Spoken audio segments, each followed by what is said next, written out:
A failed state is a political body that has disintegrated to a point where the basic conditions and responsibilities of a sovereign government no longer function properly. It cannot project authority over its territory and people, and it cannot protect its national boundaries. The governing capacity of a failed state is weakened such that it is unable to fulfill the administrative and organizational tasks required to control people and resources, and can provide only minimal public services. Its citizens no longer believe that their government is legitimate, and the state becomes illegitimate in the eyes of the international community. Good day and welcome to today's edition of Christians in Politics, reaching you from the ACNNTV studio in the capital city of Abuja. I am Smart Simon.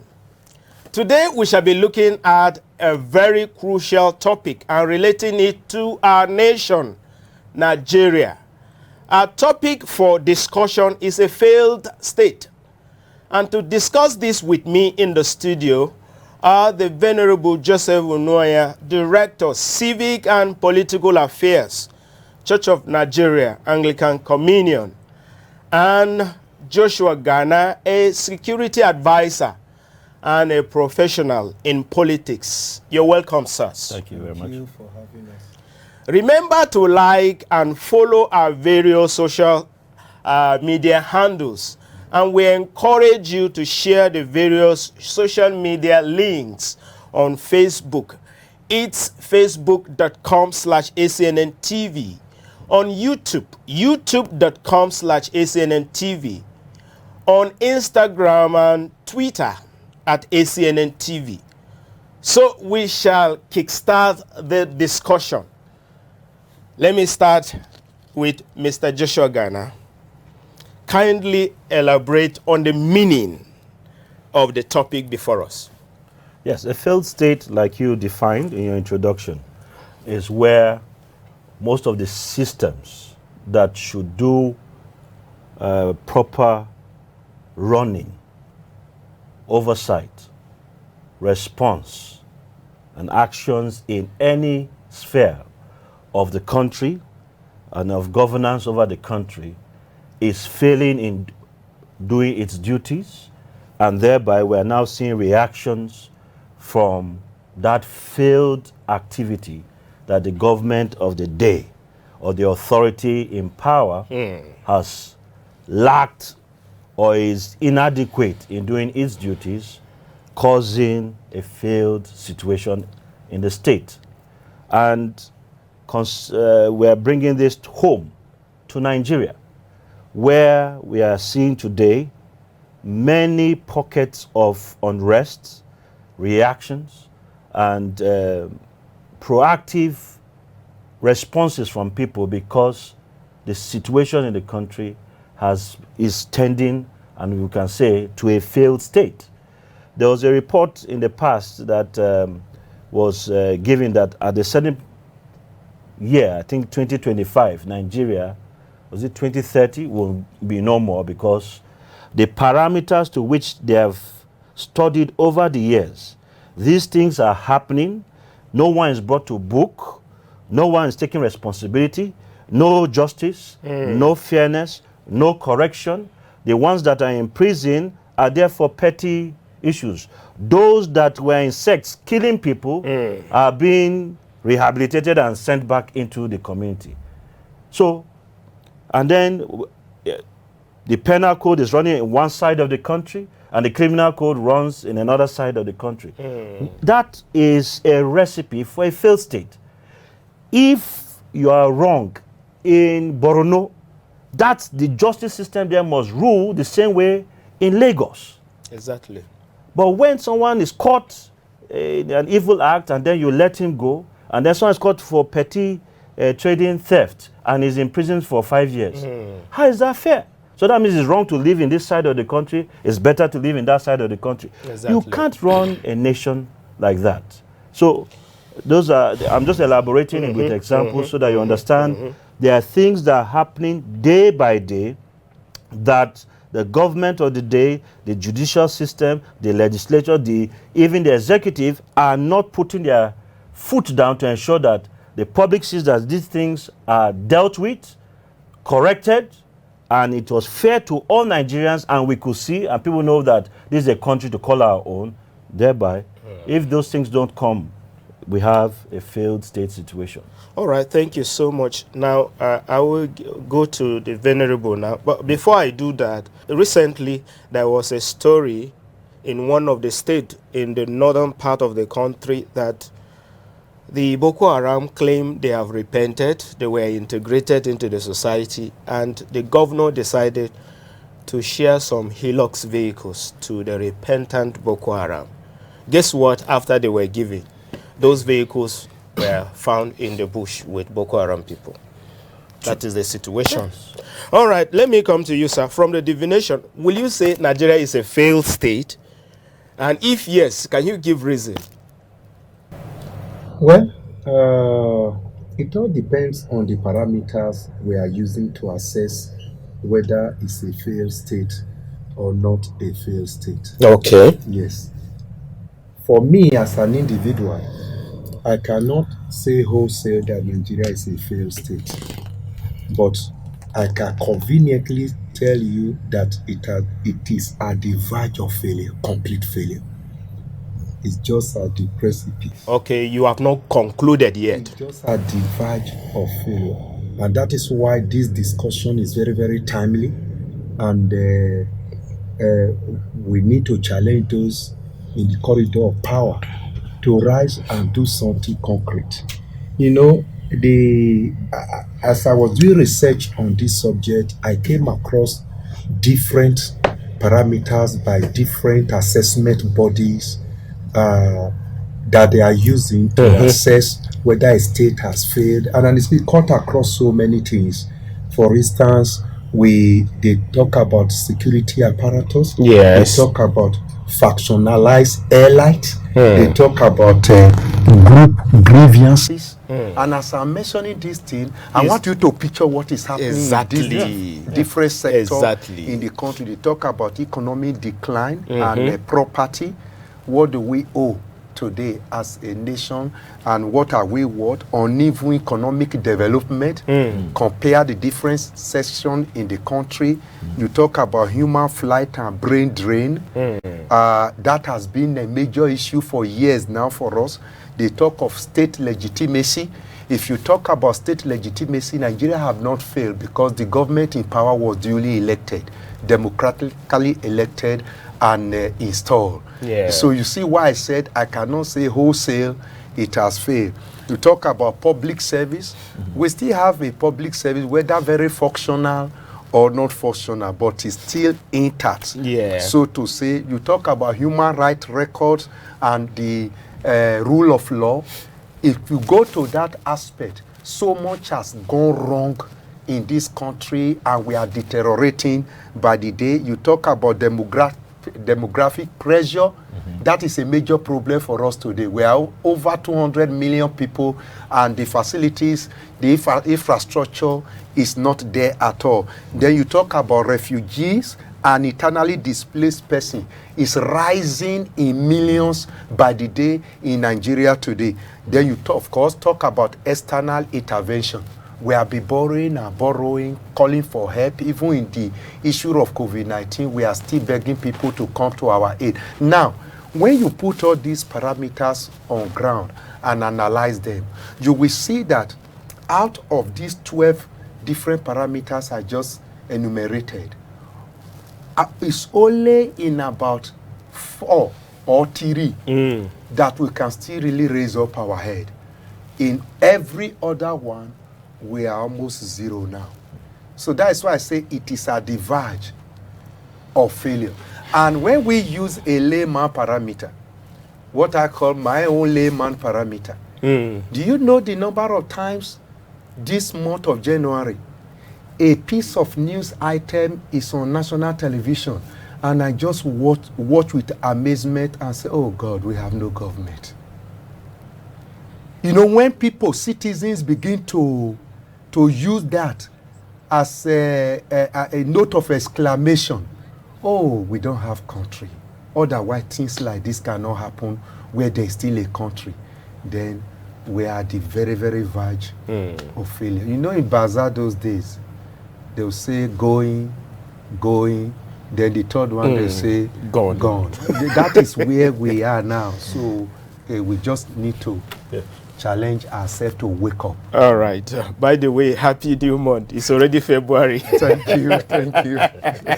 All right. Let me come to Joshua Ghana. Can we conclude by saying that the arms of government and its agencies, the agencies in government, have failed in carrying out their various responsibilities? The arms of government, the executive, legislature and judiciary and other agencies. Okay, we can't say they have failed because they have been duly constituted.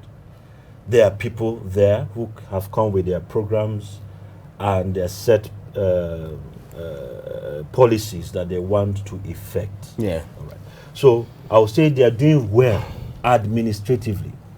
What happens in the office with paperwork, the right thinking, the right meetings, all those things are holding every day. I think it's the implementation, the right people to go and enforce what has been done in those institutions, in the field, and ensure that people see the good intentions of government. That's where there's a lacuna. And why not? People are scared of kidnapping. People are scared of the current security situation. Our roads are not travelable. Many of our roads are terrible to travel on. So many things. Okay, if I get to social location, do I have even potable water to drink? Because I'm doing this for common humanity. And those things are still having question marks. So we know there are constituency projects that the legislature take to their communities to make sure that certain things are done. Who is monitoring? They are supposed to be playing the role of oversight. Yes. And they have constituency projects that must be effected in their constituency. Who oversees them in ensuring that they do those things in their constituency?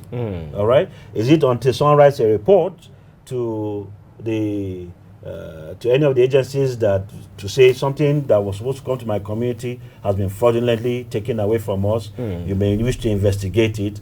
And when they investigate and see the big names that are supposed to be those who have effected that thing, the case dies naturally. It's never heard of again. Okay? Because that person in that community is a non-entity, and the person that is supposed to have effected is the entity that should have done that for the common man. All right, thank you so much. Do you have the same view with him or a contrary one? Like as I said, we are at the verge of failure in almost every aspect of our life. When you talk about performance, I will not score, well, let me not award any figure, but I will score our system very, very low. I will score our system very low. Is it the executive? Executive shares the major blame because they have the tool for implementation. Yeah. No matter how good a policy is, if there's no power, there's no tool, there's no political will to implement it, it's as good as nothing. Exactly. And so that is where I will blame the executive board. I agree with you. For example, the governor determines who are to be elected into the House of Assembly. And as a result, when they're in the House of Assembly, they will just have to. And if you are a speaker, dance to the tune of the government. If you are a speaker, you want to speak well and do your oversight well, you are sure to lose your office. You will be impeached. You will be impeached. There is a way to go about it. Executive will orchestrate it and execute the in-house coup, very smoothly, and you begin to ask yourself, maybe your wife will be asking you at home, you would have played it down a little now. So that is the playing down a little has gotten us into the trouble where we are. So in. this is the situation where we find ourselves in. Now, I was just looking at a very good guest stop in one of the states in the south of recent, where SUV cars were shared for the heads of the judicial arm and our courts and all that. It's a very laudable thing, very good, but I asked myself, an executive that shared all these SUVs to all these people, will these same judges be able to stand their moral ground to do Deliver justice right in a matter that pertains to this same executive? For me, that is more of a positive, we likely positive influence. How do I put it to convey the sense I'm trying to bring out? You are answerable to him. Indirectly, you are answerable to him. You give me a tier rubber car, and that is what I drove to work, and I will drive back home. Then I will be shouting on you, and then I'm not wise. So these are ways. It is better that they should use their give them their budget. If they need their cars, let them change their cars. They are not beggars, and they don't need donation from the executive. So these are the kind of something that where I say most of the arms are not working, and the major problem rests on the executive. They owe the police, they owe the army, so they can do anything they want to do. They are the ones sharing the money. They are the ones doing everything. So other people are very careful, the other two arms. So if a legislative arm makes good law and there's no one to implement it, what is he going to do? There's nothing he can do. If the police the judiciary, there's a case before them and they are put under serious pressure, and if a case not taken, they can make backyard arrangement to implicate the judge. And before you know it, in the system where it will take maybe 10 years to dispense of one case, within less than a year, that judge may end up in prison because there's a finger pushing at the back. That kind of system, things don't work. And everyone is human being. It's not everyone that have that moral fiber to say, like Esther, if I perish, I perish. It's not every person that will be Shadrach, Meshach, and Abednego who will see fire and enter into it. No. I agree with you. Yes, you can be a man of God, you can be a pastor, you can be an evangelist, but how many people want to be down here? Who will see a lion's den and open their eyes and allow himself to be put into it? So that is the kind of situation the judiciary and the legislative and found themselves in this very country. So we are not doing well as a people. We're talking about the index, the assessment index. We talk about parameters just now. Go and see the latest. Go to the internet and see where Nigeria is placed. We will discuss that in the course of this program. Okay. Now, still with you, before I come back to Joshua, will you please help us with the attributes of a failed state? Well, we have already... Because we need to get this clear. Yeah. This topic as it is, it calls for concern. Because we are x-raying the situation we have found ourselves already in this country. Now, talking about the attributes is another language being used for the parameters for assessment. Yes. Now, I talk about security. When a nation can no longer protect their territorial integrity, then something is wrong. It means the state has failed.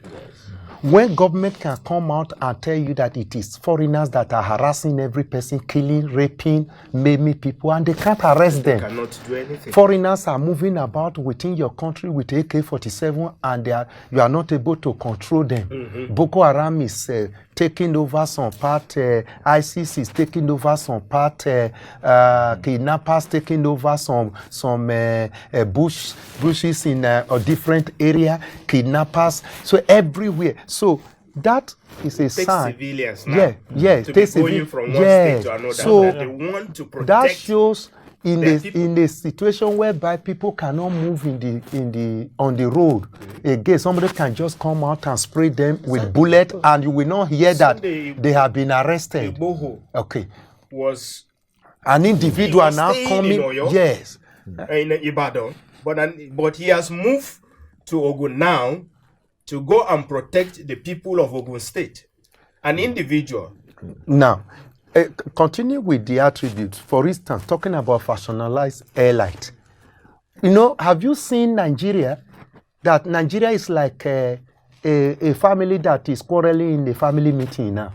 Exactly. No agreement, everyone shouting, no one is listening to who again. You just see a bunch of confused people. When this politician finish talking and the other one is talking, you just see that there is confusion in the country. Yeah. That is factionalized airline. There's no more agreement. Yeah. If you are talking about economic decline and this thing, well, we are now hiding under COVID-19 wahala all over the world. But we're almost gone before COVID-19. When you talk about uneven economic development, go to Niger Delta, that is producing oil, that is the main source of livelihood for this very country, and go to places that are producing nothing. So these are the issues. When you talk of human capital flight, brain drain, most of the people doing great things in medicine, in academics, in all this civilized world are from Nigeria. But they have all left because they have seen that this like an environment that consumes inhabitants. No enabling environment. So when you talk about, for instance, human rights record, do we need to be talking? Do we have human rights really in Nigeria today? Well, okay, if the recent NSAS saga is something that is still in every person's head. Yeah. And see the story that we are hearing in the tribunals that is going on. So all these are signs, the attributes of a failed state. When you talk about demographic pressure, and there's no plan. Where I say 200 million people, do we even as a state know the number of people that are living in Nigeria? Of course. Do we know how many people were born in 2020? Can Nigeria government give us the figure? How many people died in 2020? How many immigrants that entered this country in 2020? So what that one means is our territory is becoming a no man's land. Yeah. Any person can enter and go and... Thank you so much for enumerating all of those attributes or parameters for a failed state. Now, let me come to Mr. Joshua. Are there any advantage or disadvantage of a failed state? I don't know. Advantage, any advantage? That's a funny question. It's a very funny one. Yes. There's no advantage of a failed state. There's no one that, and if you look at countries that have these characteristics like Venerable described, those are not countries that are seeing Nigerians traveling to say they want to go and settle down. Nobody. They're going to where there's order. Yes. Where the state is seen to be progressive. All right, because they believe in that progressive state, everything that they contribute to add value in that country, they receive the commensurate remuneration. If you tax me and I know I will be secured, I have what I need. Why won't you basic pay amenities? I will pay. Yes. Take half of my salary, no problem. So there's no advantage of a failed state. And there's no attraction today why anyone will want to just come into a certain location in Nigeria when you're not sure that you can get from point A to B in safety. Before, I'm married from Kaduna. I could take off by 8 p.m. to say I'm going to go and see my in-laws and be there in the house, and I'll eat dinner by 10:30. That is history now. I can't do it in broad daylight. No, you cannot. And everything. So these are realities that we're facing. So there's nothing. I mean, this between FCT, our federal capital, and Kaduna, that was in those days the capital of northern Nigeria.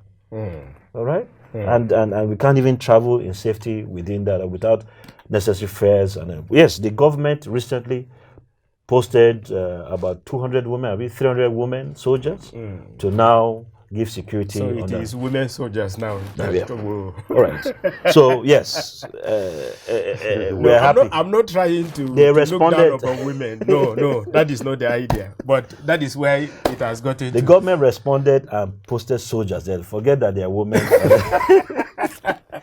No women in the military. Yeah, they are all military. They're all soldiers. Soldiers. So, but that's just within a space of 100 and something kilometer road that intervention has to go, that 300 soldiers have to be posted, facilities have to be provided with it. Okay, what of the longer routes that have the same kind of reports in northern Nigeria or even in the southern part of Nigeria? How many do we have?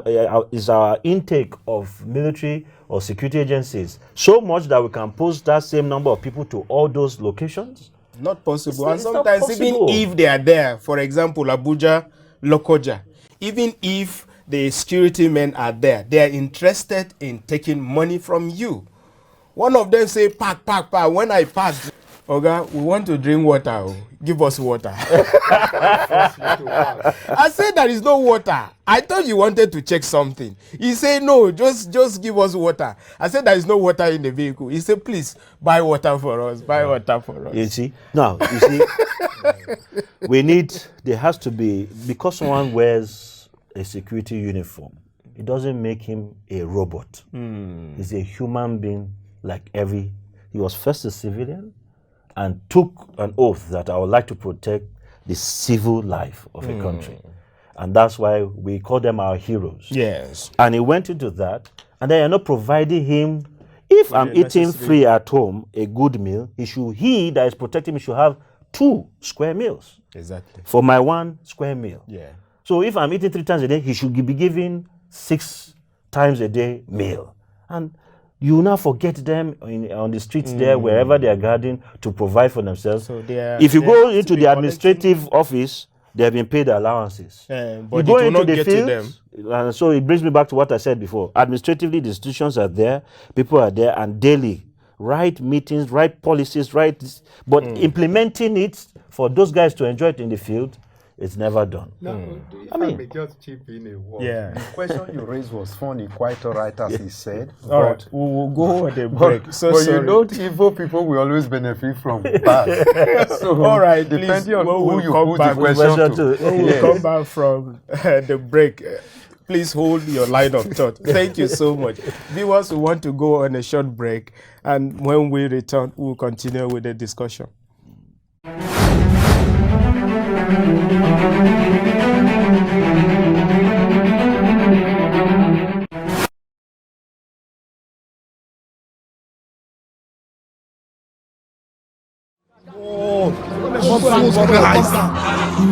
We need assistance. Oh my God! Upon everywhere. How can you say Christians should stay away from politics? Leveling buildings, setting cars on fire, and shattering the glass in windows more than a mile away. Those homes, businesses were destroyed. What is happening to this country? The Bible says the government of this world will be upon his shoulder. Jesus must rule and reign. If we are going to have peace, if we are going to have equity, justice, Jesus must be enthroned. The first church to evacuate the dead and wounded from the scene. Another loud explosion was also reported in the central Nigerian town of Jos. The attack was hit during Christmas Mass on the outskirts of the capital, Abuja. A witness counted at least 19 dead there. Christians must participate in politics. How do you tell me not to show interest about how my life will be wrong?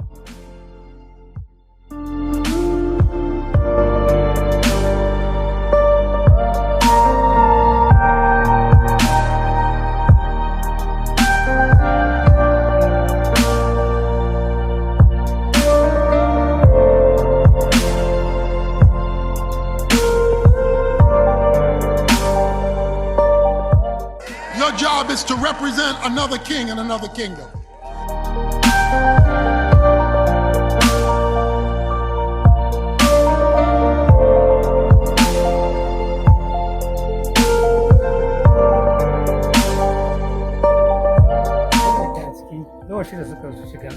ta farkon so yaran suna cin gidan Victor daga kazuka ce an kusa su kawo so suna ciki kenan so da sun je bindigogi suna an fara harbe so dia su uku ne a dakin sai dia ya tashi ya hawo jabin ya ji ya hade ta kasa ya bude ta gate escape door ya fita ya kuma ya bi shi ya fita wannan kuma da ya tashi da jinjiri barcin zai lale zai bi ya fito karfta su so suka kama shi su harbe shi ba sai suka yanka shi suka diba nama ta Boko Haram. Week, the Islamist extremists have been terrorizing villages in Gwoza. There are reports of hundreds dead.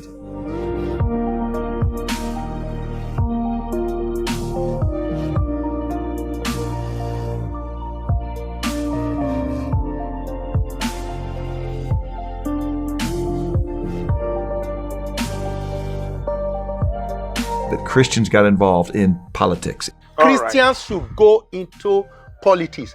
They should go and register, be members of political party, be card-carrying member of political party, seek for elective office, and don't forget, if you are going there, be determined to make a difference.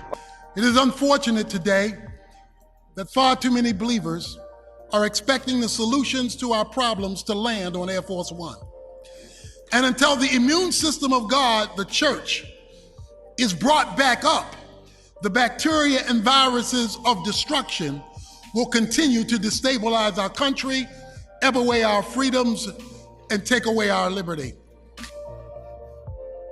When the righteous are in authority, the people rejoice. But when the wicked beareth rule, the people mourn.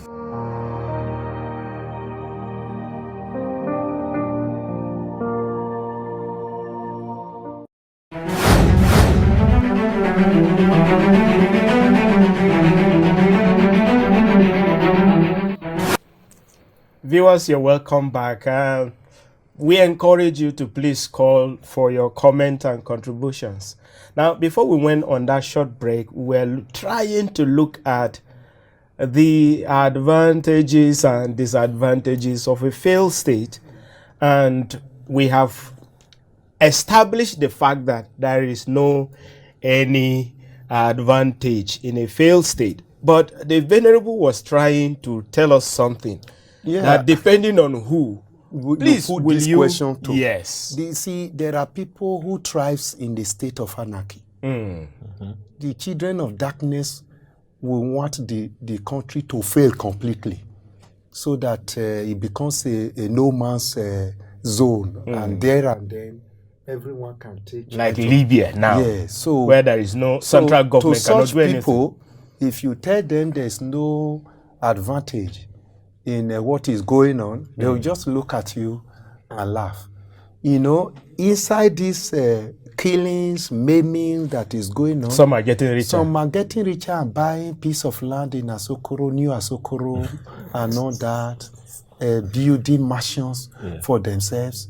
Even so-called people who are legitimately in office, some of them are benefiting from this very crisis. So if you pose this kind of question to them, even though they may not own up, but they know that, yes, we are benefiting. So that is why I said it depends on who you put the question before. Exactly. But a well-meaning human being will know that there's nothing to gain in crisis. All right. Thank you so much. Now, since he told us about the advantage, what about the disadvantages? Will you quickly list disadvantages of a failed state? For me, once a state fails, you find yourself in the jungle. Everyone is in the jungle. That means security system have collapsed. State of anarchy. State of anarchy. Any person can be a victim. When you watch this, what is this channel called? We normally watch where you show animals, life, and all that. National Geographic. Yes. You see what happens. If the animal goes out in the day and is not sure whether it will come back safe. Yes. Then the predator goes out, is not sure whether he will have food today. Yeah. So that is the kind of situation you find in a failed state. where everyone's life is in danger, where everyone's property is endangered, where nothing is working, where there is total chaos, infrastructures are destroyed. We were just talking some few minutes back. If you can quickly. Where you see the number of houses and things that have been destroyed in Nigeria. And you know what it takes people to gather themselves, to build, to give themselves a decent accommodation. Then overnight, everything is being destroyed. Those are the kind of things you see in the disadvantages of a failed state. You reduce yourself to zero as a people. And if not, you have to start afresh again from the scratch, start rebuilding afresh. So that's what I just want to say. It's not a good thing to experience. All right, thank you so much. Now let me get to Bro Joshua.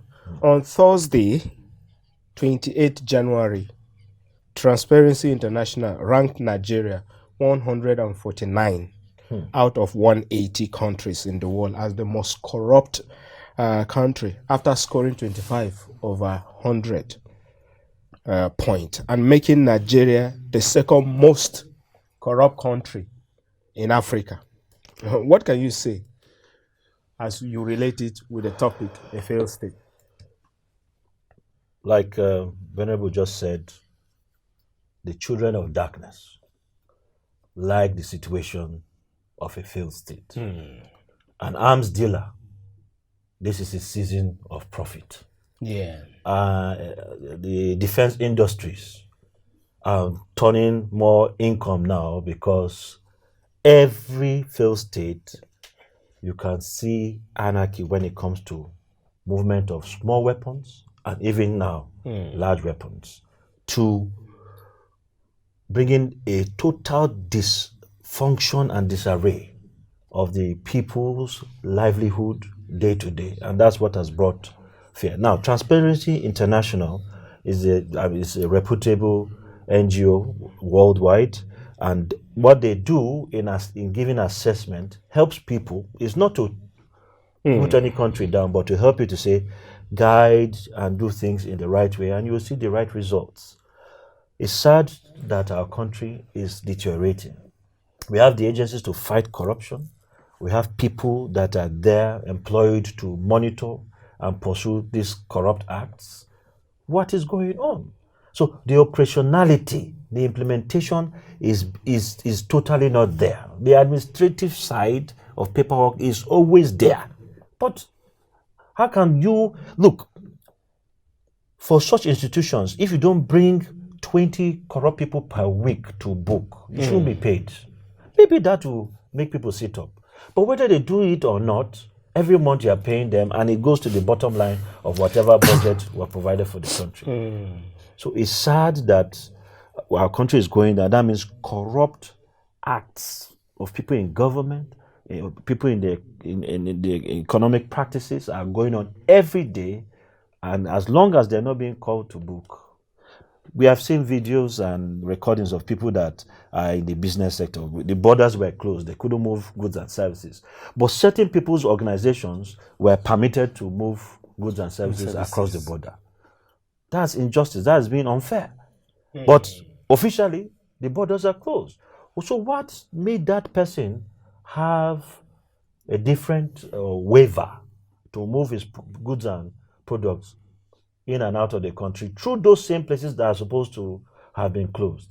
So that person was getting richer from that situation, while others were suffering as Nigerians. Their livelihood, they were suffering. Now, even when we look at our distribution networks, for some locations in Nigeria, it's cheaper and better for them to get products from the neighboring country for their local uses than to get it from our productive sector in the south to come up to those locations in the north. It doesn't make sense. If there's a place in Niger that toothpaste is being produced and getting it to somewhere close to the border in Katsina, they'll get it at 10 naira. Why would they want to be getting it from Lagos when it will land there at 300 naira? It doesn't make sense. So these are, then you now close that border and force everybody to now buy everything at 300 naira. It now reduces the little capacity people have to meet their daily needs, and then you have this situation. And you cannot go through that and not become a corrupt man. You need to you come home as a man over your home, your wife tells you that you have not provided. You used to provide that thing because what I had and budgeted could take care of everything. But because of this and that was done by the government, not considering what I'm going through, I don't have that income, and now I have to go for extra. And from extra use, that's where Satan will creep in and tempt you to do something evil. And that is a corrupt act being performed. When you catch such a person now, he said, I've always earned, I've never done this in my life. But that one act gets him to be punished unjustly. But he has lived all his life, seeing people doing it daily, and they are never brought to book. So what is the testimony of that child growing up? He says, it doesn't pay to be righteous. It pays better to do corruption, provide for my family, and continue, that the country and the sky will not fall if I go into that. Well. So it's now creeping into the family structure, the family value system of our country. Okay? We don't want to say certain things here, but I mean, now even ladies, parents don't ask them, how did you come about such money? They went out, but as far as they bring you, there's money in the house to provide our daily needs, they do it. But it might be a corrupt act that she has gone to perform outside that is bringing income into that home. And as far as she's being praised that this is the breadwinner of the home, she's going to stay with that one. Is that the one that you preach to and she will live that corrupt way? No way. So, all right, thank you so much. Yes. Now, Venerable, regarding the resignation of the former service chiefs and the appointment of the new ones, and the president implored them to fight insecurity in the country, what is your take on this? That you get to a point that the service chiefs, the former one, had to resign. There was agitation. Sack them. Nothing was done until they resigned before new ones were appointed. What is your take on this? Well, that is what we tried to say earlier, that the problem of this country lies more on the desktop of the executive. Number one, these were people who had crossed their mandatory retirement age, and their tenure was being extended and extended and extended, and yet the security situation is getting worse by the day. It's only the presidency that can explain to Nigerians why they left those people in that office for that long. It's only the presidency that can explain it. I can't explain it. I'm not a professional security personnel, and I don't know what Aso Rock knows that made them to take that kind of decision. I don't know why they have to wait for National Assembly to agree and be making the demand. Apart from the street people like us who have been making demands, they have National Assembly, which is representing the whole people, made the demand. No one listened, and people are dying by the day. In fact, I thought they were removed. It was when I saw this script I have to look at resignation. Did they resign? Because as at the time the news came, the people were jubilating that they are finally appointed new security chiefs. I was not too disposed, so I was indoor, so I didn't really know what transpired. So, but I was asking, why are people jubilating? The people that are dead, are they going to bring them back? The properties of Nigeria wasted, destroyed, are they going to restore them? So, but that be as it may, we thank God that finally, there is change of batting, whether through resignation, whether they were pressurized to finally leave, whether they were removed by the president. That is no longer, that is history now. The truth now is that we have new person in charge of the saddle, and we are expecting and praying for them to be able to notice some certain actions that will justify the new position that has been given to them. Irabo is my brother, where he's from side, and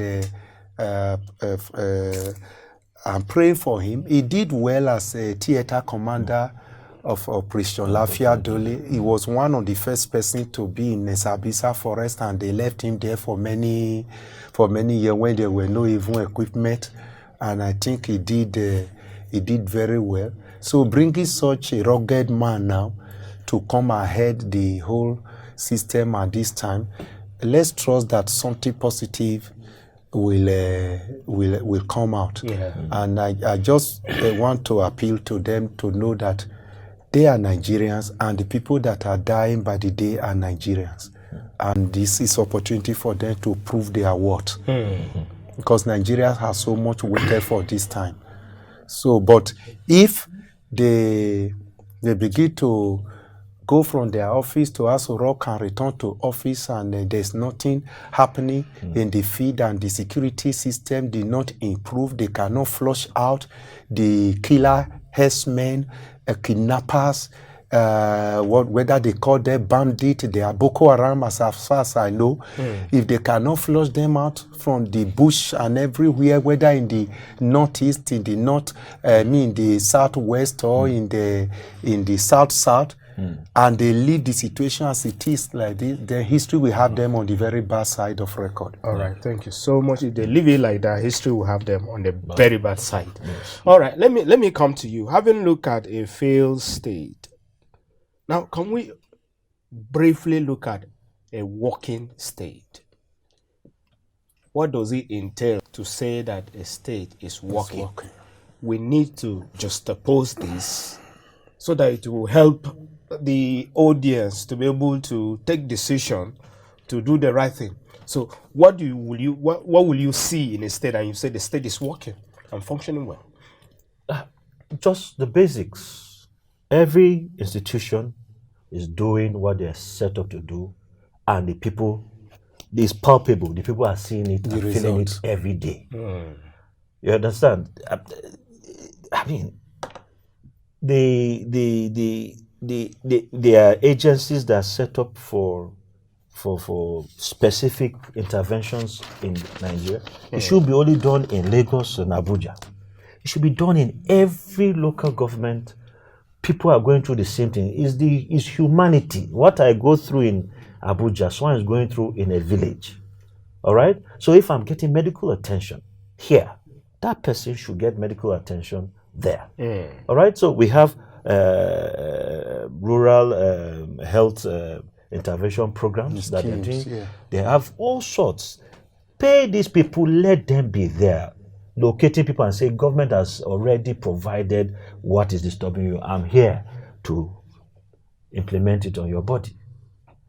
But you go to places, they'll say all the beds are filled in that cottage hospital. People are sitting in the verandas. No attention. When they now ask, why are people here? They say the doctor has not come. He only comes once a week because he's the only consultant in that area in the state. Oh, come on. So this is where the amenities that are provided by government, the enabling environment, the interventions get to the people day by day. They can testify that they know things are working upstairs because we are feeling it downstairs. All right? Look at the education of our children. There's the universal basic education, and then so now with COVID, that nothing's happening. Is the educational system making savings now so that when things return to normal, from the new normal, because it will return one day, okay? And when it returns to that, we now have surplus to be giving our children, surplus in their intellectual investment, surplus in the food, children food feeding system. Since they have not been feeding all this while they've been at home, what was budgeted for one meal or two meals a day, will it now be 5? These are things that we must monitor and try to take account into. So a working state is a desired situation where government, all its programs are felt in every nook and cranny of Nigeria. So any Nigerian that moves to any area knows those basic amenities will get to me. All right, thank you so much. Yes. Now, Venerable, what are some of the steps that can be taken to have a working and progressive state? Well, the basic things should be dealt with. the basic things should be dealt with. And the matter of justice must be looked into in the country. If justice does not take priority, nothing works. Okay. Justice is a recipe for peace, and peace is a recipe for progress in every endeavor of life. So Nigeria lack in that area of justice. In fact, we are very, very deficient in this area. So government must do everything to enthrone justice, fair play, equity in every sphere of Nigeria life. And they should not just talk about it, they should be seen to be doing something about it. We have Federal Character Commission. Yes. They should be allowed to work.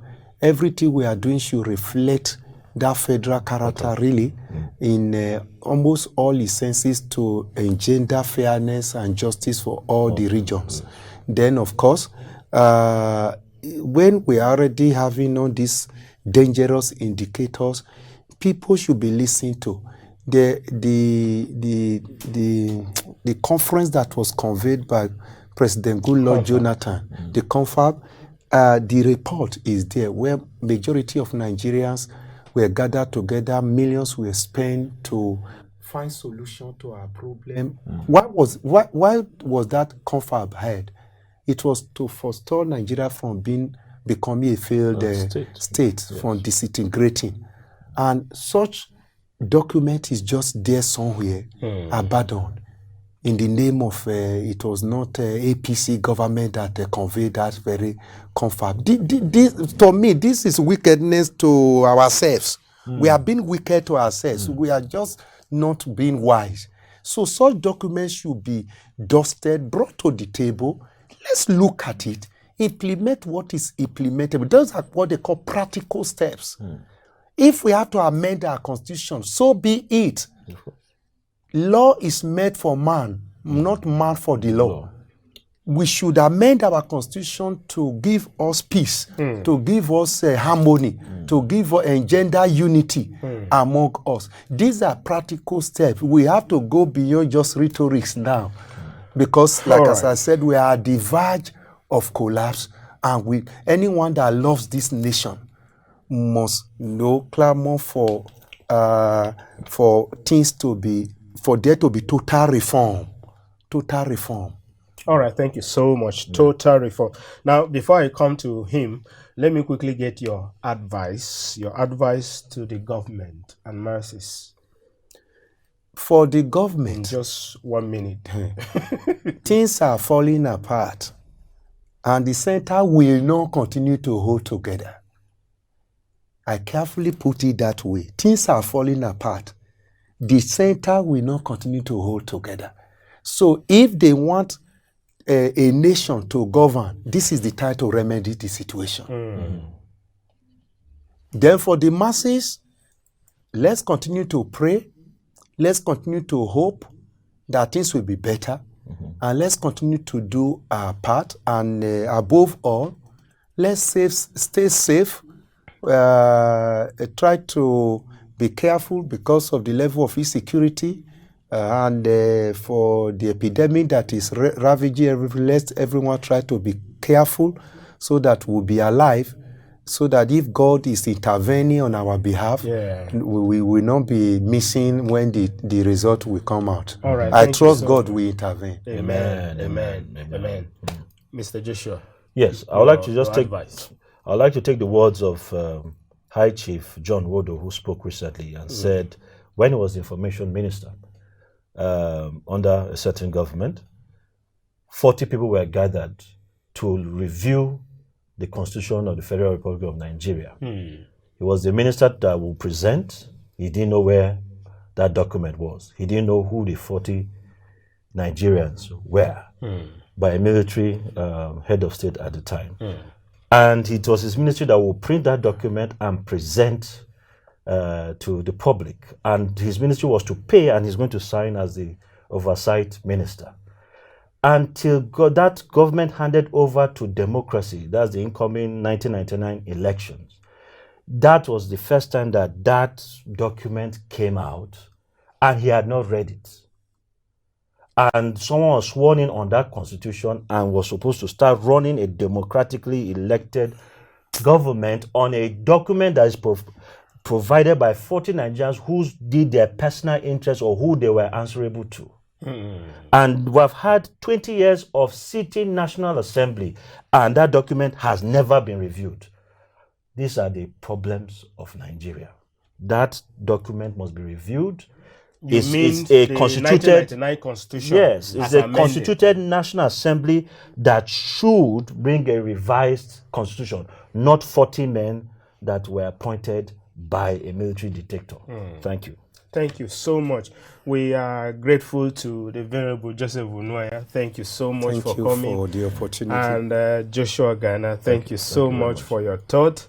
Viewers, this is where we draw the curtain today. Until we come your way, same time, same station. Next week, God bless Nigeria. Amen.